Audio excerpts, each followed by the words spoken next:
Bonjour à tous, nous sommes en direct de l'ESC à Madrid. Je suis Michel Zeitouni, cardiologue à la Pitié-Salpêtrière et j'ai le plaisir d'interviewer Gilles Montalesco de la Pitié-Salpêtrière du groupe Action. Bonjour Gilles, Bonjour Michel. vous avez commencé la journée avec une hotline sur les bêta-bloquants, une hotline très intéressante où deux essais cliniques ont été présentés sur l'introduction des bêta-bloquants en musique chez les patients qui font un SCA, deux essais cliniques qui donnent des résultats différents.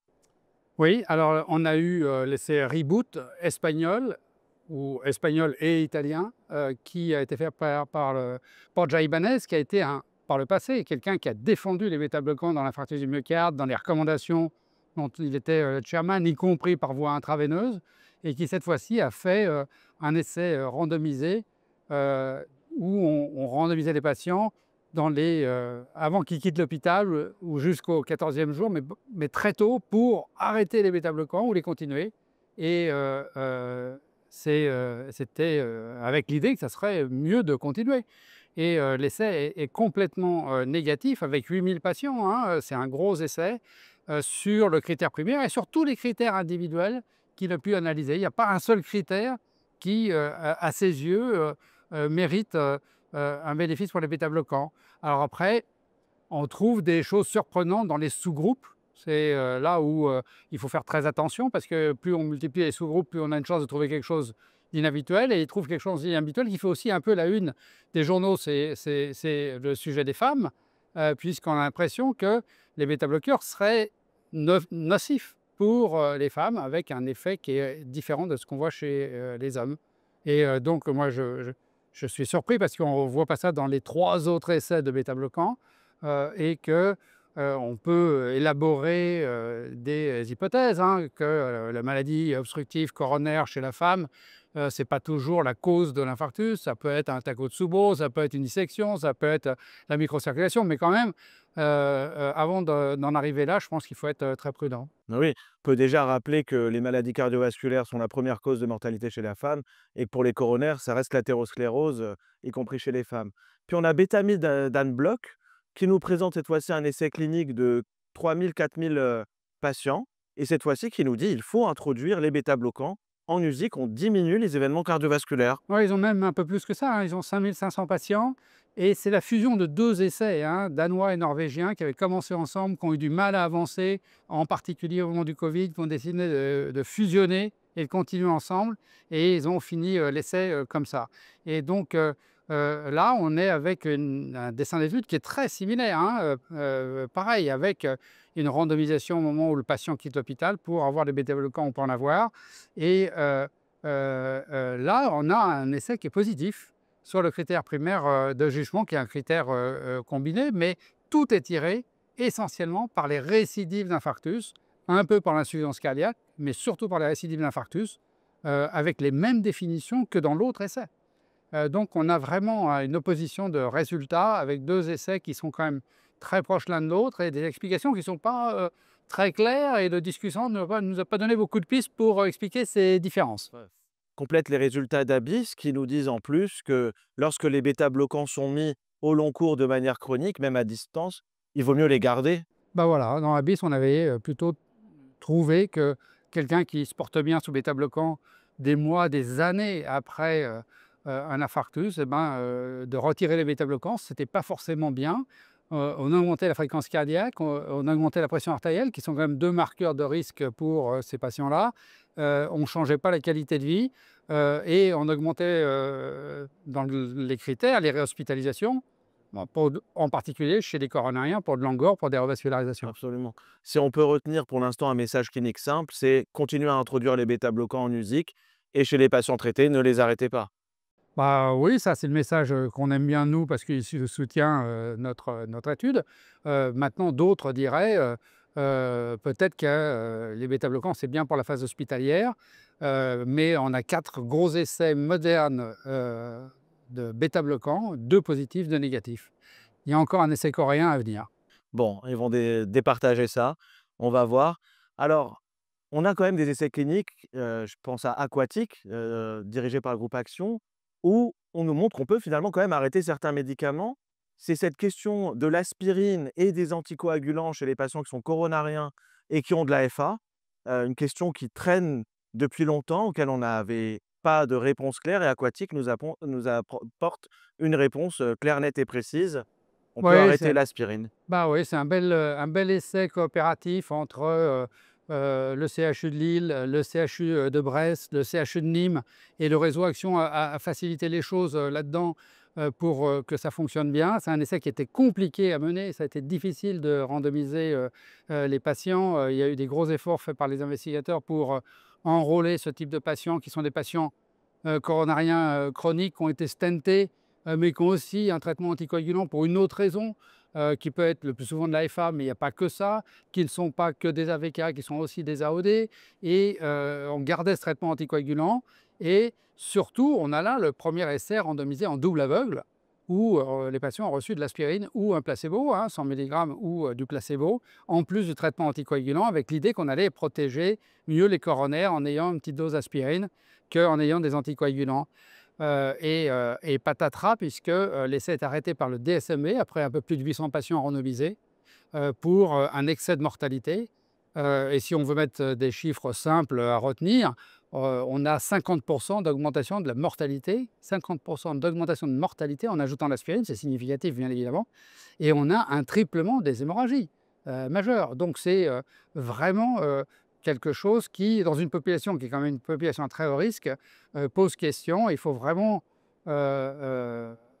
rééduquer toute la communauté pour dire en effet, chez ces patients-là, stabiliser, l'anticoagulant seul suffit pour traiter la coronaire et l'autre raison de la prescription des anticoagulants. Absolument, c'est une indication claire, nette et précise pour un problème, qui concerne beaucoup de patients et on va simplifier la prise en charge des patients, probablement l'améliorer grâce aux résultats de cette étude, c'est important et comment on explique ce surplus de mortalité, Est-ce qu'on a des indications, c'est des saignements fatals? Alors, toutes les causes de mortalité sont augmentées. Il est probable que cette population fragile paye le triplement de des hémorragies majeures, qui sont en soi une cause de mortalité, qui sont en soi une cause d'arrêt des traitements et qui peuvent provoquer des événements ischémiques. Et on sait que c'est en plus un marqueur de pronostic très fort. Donc, je pense que la réponse est là. Heu, mais encore une fois, c'est tout l'intérêt de la recherche clinique parce que quand cet essai démarre, c'est l'idée qu'on va faire mieux avec l'aspirine et on s'arrête en disant: «Mais c'est terrible, on a fait beaucoup moins bien». Bon, en tout cas, bravo à Martine Gillard, Guillaume Kayla et toute leur Gilles équipe, Lemel. Gilles Lemel, à Lille et toute leur équipe pour avoir, mené un essai français qui met aussi, la recherche clinique française, en avant. On a aussi nos collègues de la Riboisière, avec Andaman, qui a été, montré aujourd'hui. Alors l'aspirine, une fois ou 2 fois par jour. Alors Andaman, c'est le nom d'île lointaine. On aime bien les marqueurs maritimes chez Action, et donc on a fait avec Jean-Guillaume Dillinger, mais c'est surtout lui qui a fait cette étude, avec l'idée que les patients qui ont ou pourraient avoir une résistance à l'aspirine, qui sont définis par des critères simples, phénotypiques, je veux dire, et pas par un test, et que ces patients-là pourraient bénéficier de 2 prises d'aspirine par jour au lieu d'une prise par jour. Alors voilà quelque chose qui coûterait pas cher, qui serait facile à faire et qui pourrait, et c'était l'idée, réduire les événements ischémiques chez ces patients qui sont stabilisés après un ACS et qui sont obèses ou diabétiques, ou qu'on refait un événement sous aspirine. Bref, ces patients-là ont été randomisés, ont reçu l'aspirine ou le placebo, et finalement l'essai est négatif ou neutre, disons ça comme on veut, mais en tout cas n'est pas significativement en faveur de la double prise, qui veut dire aussi double dose. Parce que c'est double prise certes, mais c'est double dose aussi. Et donc c'est peut-être un peu décevant, mais il y a un mais. Moi je trouve les données, quand on les regarde, extrêmement consistantes, reproductibles à travers absolument tous les critères de jugement, et il y a une tendance. Mais la tendance est faible, là on est à 10% de réduction d'événements, donc il faudra un essai beaucoup plus gros si on veut montrer quelque chose. Il y a des sous-groupes qui tirent leur épingle du jeu, ce GHG, les diabétiques, et donc on pourrait imaginer que avec peut-être une autre sélection phénotypique, ça marcherait mieux. Mais j'ai peur que l'essai soit le 1er et le dernier, de cette série. Alors il rejoint Adaptable qui avait été fait, il y a quelques années, par les Américains où là aussi la double dose, n'avait pas porté ses fruits. Donc finalement, l'aspirine pour l'instant, entre aquatique et Andaman, Ouais, c'est difficile. c'est difficile. C'est difficile, d'autant qu'on a, d'autres essais, en post-stenting où les comparaisons directes, clopidogrel, aspirine sont plutôt favorables que Ketorolac. Ouais, donc ça le temps pour l'aspirine Pas le temps pour le et enfin, je pense qu'une étude aussi qui nous intéresse beaucoup dans la pratique, clinique, notamment dans les centres de choc, hein, c'est l'étude d'APT-CHOC. Les patients qui arrivent en choc cardiogénique avec un infarctus du myocarde, on sait qu'ils sont à haut risque ischémique, à haut risque hémorragique. Ils n'arrivent pas à avaler les comprimés, d'inhibiteurs du P2Y12 et alors moi, je trouve cette étude absolument fabuleuse d'APT-CHOC, qui a été, également présentée et qui nous montre des résultats. Alors vous allez nous les interpréter puisqu'on a un critère de jugement biologique Alors en oui, le critère pri alors, c'est une étude où on prend des patients qui ont un choc cardiogénique, et on les randomise pour avoir, du Cangrelor, médicament intraveineux dont on est sûr qu'il va être efficace, heu, contre du Ticagrelor, et on a inclus des patients dans le service, hein. Tu te rappelles de la complexité des choses. C'est-à-dire que le patient, il est intubé, il est en choc, il est sur la table, il faut lui mettre une sonde nasogastrique pour lui mettre le Ticagrelor écrasé dans la sonde. Bon bref, et le premier critère, c'était de dire, ben, on va regarder la réactivité plaquettaire. Et bien évidemment, le Cangrelor marche très bien et l'étude est positive sur ce critère primaire. Par contre, tout le monde attendait le critère qui suit, qui est un critère clinique, et on voulait y voir un bénéfice. Et malheureusement, ce critère ne sort pas et n'est pas significatif, et il n'y a pas de non-infériorité. Et donc la supériorité, la différence n'a pas été testée. Euh, euh, Ceci dit, ce critère, il est complètement écrasé par un item du critère composite qui est la mortalité, qui est à plus de 50. Et bien évidemment, sur mortalité, ça ne marche pas.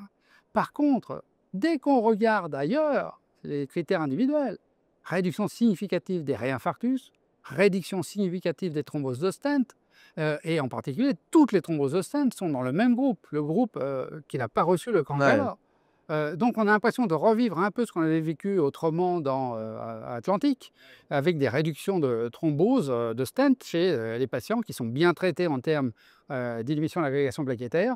Malheureusement, comme dans Atlantique, ben, le message principal écrase un peu tout. Mais euh, voilà, moi je trouve qu'au vu de ces résultats, c'est quand même difficile de dire sur un choc cardiogénique, je ne veux pas faire de Cangrelor. on peut dire que déjà dans la pratique clinique, c'est quelque chose qui est assez, implémenté puisque on a peur de ces thromboses des stents. Ces thromboses de stents, on les voit, elles sont difficiles en plus à diagnostiquer chez les patients qui sont intubés, ventilés. On a toujours ce plateau de troponine chez le patient en choc et là aujourd'hui, on a des très belles données, tout de même, sur cet item-là des thromboses qui est notre crainte et finalement un médicament qui est plutôt safe sur, le plan des Oui, hémorragies. c'est pas ça qui pose problème, et ça, c'est plutôt une bonne nouvelle.